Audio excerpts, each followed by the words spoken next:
تبلیغی جماعت کے امیر مولانا عبدالوہاب صاحب کا سانحہ ارتحال بھی ایک اہم واقعہ ہے۔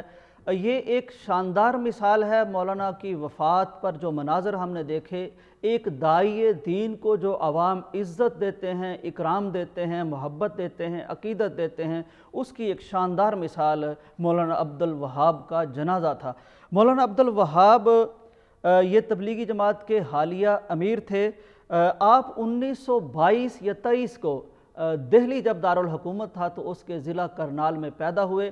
لاہور کے اسلامیہ کالج سے آپ نے گریجویشن کیا، پھر آپ انگریز کی حکومت میں تحصیلدار ہو گئے۔